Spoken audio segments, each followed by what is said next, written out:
Dengan nama Allah yang maha luas dan kekal belas kasih-Nya kepada orang mukmin, lagi maha penyayang kepada semua makhluknya. Alif Lam Mim. Al-Quran diturunkan dari sisi Allah. Isi Al-Quran tidak ada yang meragukan sedikit pun. Al-Quran turun dari Tuhan penguasa seluruh alam. Patutkah orang-orang kafir Quraisy mengatakan bahwa Muhammad telah mengada-adakan Al-Quran? Wahai Muhammad, Al-Quran itu benar-benar datang dari Tuhanmu. Al-Quran menjadi sarana bagimu untuk mengancam kaum Quraisy yang belum pernah didatangi seorang Rasul yang menyampaikan ancaman kepada mereka. Semoga dengan Al-Quran ini mereka memperoleh petunjuk. Allah adalah Tuhan yang telah menciptakan langit, bumi dan semua yang ada di antara langit dan bumi dalam 6 masa. Kemudian Allah bersemayam di atas arsy. Wahai manusia, tiada Tuhan selain Allah yang dapat memberikan perlindungan dan pertolongan kepada kalian. Tidakkah kalian mau mengingat nikmat Allah? Allah lah yang mengatur semua urusan makhluk dari langit sampai ke bumi. Kemudian setiap hari semua urusan dibawa ke hadapan Allah. Jarak perjalanan menuju ke hadapan Allah adalah sejauh 1000 tahun menurut hitungan tahun kalian. Itulah Allah, Tuhan yang maha mengetahui semua yang gaib dan yang tampak. Allah adalah Tuhan yang maha perkasa lagi maha penyayang kepada semua makhluknya. Allah lah yang menjadikan semua ciptaannya itu baik. Allah lah yang memulai penciptaan manusia dari tanah. Kemudian keturunannya dijadikan dari setetes air yang hina, mani. Kemudian Allah sempurnakan kejadian manusia. Allah tiupkan ruhnya ke dalam diri manusia. Allah telah menjadikan pendengaran, penglihatan, dan hati untuk kalian. Wahai manusia, akan tetapi sedikit sekali di antara kalian yang mau taat kepada Allah. Orang-orang kafir berkata, apakah setelah kami mati dan telah hancur menjadi tanah, kelak kami akan dihidupkan kembali menjadi manusia baru? Orang-orang kafir itu tidak mau mempercayai hari kiamat, hari semua manusia bertemu dengan Tuhannya. Wahai Muhammad, katakanlah kepada orang-orang kafir, malaikat maut akan mencabut nyawa kalian. Malaikat diberi kekuasaan mendatangi kalian, kemudian kelak kalian akan dikembalikan kepada Tuhan kalian.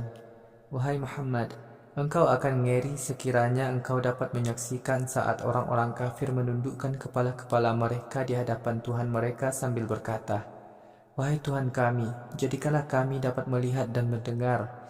Wahai Tuhan kami, kembalikanlah kami ke dunia. Pasti kami akan melakukan amal soleh. Sungguh kami akan menjadi orang-orang yang beriman. Kami telah tetapkan bahwa neraka jahanam itu akan dipenuhi oleh jin dan manusia yang kafir. Sekiranya pada diri jin dan manusia yang kafir ada keinginan beriman kepada Allah, niscaya kami beri hidayah, sehingga mereka tidak menjadi penghuni neraka.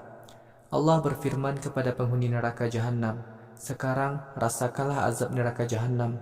Di dunia dahulu kalian telah melupakan hari pembalasan bagi kalian ini. Karena itu, kami tinggalkan kalian di neraka jahanam.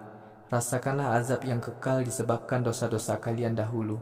Sebenarnya orang-orang yang benar-benar beriman kepada ayat-ayat kami adalah orang-orang yang ketika diingatkan dengan ayat-ayat Al-Quran, mereka merunduk bersujud seraya bertasbih dengan memuji Tuhan mereka. Mereka tidak bersikap sombong di muka bumi. Mereka bangun di malam hari untuk berdoa kepada Tuhan mereka dengan penuh rasa takut dan harap. Mereka juga mendermakan sebagian harta yang kami karuniakan kepada mereka. Tidak seorang pun mengetahui rahasia pahala yang menyejukkan mata yang Allah sediakan bagi orang-orang beriman. Pahala itu sebagai balasan atas amal soleh yang telah mereka lakukan di dunia. Samakah balasan amal bagi orang mukmin dengan orang kafir? Tentu saja tidak sama. Orang-orang yang beriman dan beramal soleh akan mendapatkan surga-surga sebagai tempat tinggal, surga sebagai pahala atas semua amal soleh mereka. Adapun orang-orang kafir, tempat tinggal mereka adalah neraka. Setiap kali orang-orang kafir ingin keluar dari neraka, mereka dikembalikan lagi ke dalamnya. Kepada orang-orang kafir dikatakan, rasakanlah azab neraka yang di dunia dahulu selalu kalian dustakan. Kami pasti menimpakan azab di dunia dan azab yang lebih berat lagi di akhirat kepada orang-orang kafir, agar mereka mau bertaubat kepada Allah. Wahai Muhammad, siapakah yang lebih zalim daripada orang yang mengingkari peringatan Al-Quran yang disampaikan kepada mereka? Allah berfirman, sungguh kami akan menuntut tanggung jawab orang-orang yang berbuat dosa di dunia. Sungguh telah kami berikan Taurat kepada Musa. Wahai Muhammad, janganlah kamu ragu-ragu bahwa Musa benar-benar menerima Taurat dari Tuhannya. Kami jadikan Taurat itu sebagai petunjuk bagi Bani Israel. Di antara Bani Israel ada yang telah kami angkat menjadi pemimpin. Para pemimpin itu mendapatkan hidayah dari kami karena mereka bersabar dan beriman kepada Taurat, ayat-ayat kami. Tuhanmu adalah Tuhan yang pada hari kiamat kelak akan memberikan keputusan atas semua perselisihan antara para nabi dengan umatnya di dunia. Bukankah kaum kafir Quraisy telah mendengar kisah tentang banyaknya umat-umat dahulu yang telah kami binasakan? Kaum Quraisy biasa melewati bekas kehancuran tempat tinggal umat-umat dahulu yang telah kami binasakan. Sungguh kehancuran tempat tinggal umat-umat itu merupakan bukti kekuasaan Allah. Mengapa kaum kafir Quraisy tidak mau mendengarkan ajakan untuk beriman kepada Allah? Mengapa kaum kafir Quraisy tidak mau berpikir bahwa kamilah yang telah menurunkan air hujan ke bumi yang tanahnya berlapis-lapis? Kemudian kami keluarkan dari tanah itu tanaman yang menjadi bahan makanan bagi ternak dan diri mereka. Tidakkah kaum kafir Quraisy mau berpikir? Kaum kafir Quraisy bertanya kepada Muhammad, kapankah datangnya kemenangan yang dijanjikan Tuhanmu kepadamu dan orang-orang beriman? Jika perkataan kalian memang benar, wahai Muhammad, katakanlah kepada kaum kafir Quraisy, hari kemenangan yang sebenarnya adalah di akhirat. Di akhirat, keimanan orang-orang kafir tidak lagi bermanfaat bagi mereka. Azab di akhirat bagi mereka tidak ditunda. Wahai Muhammad, biarkanlah mereka memperolok-olok kamu. Tunggulah datangnya azab kepada mereka. Mereka juga menunggu.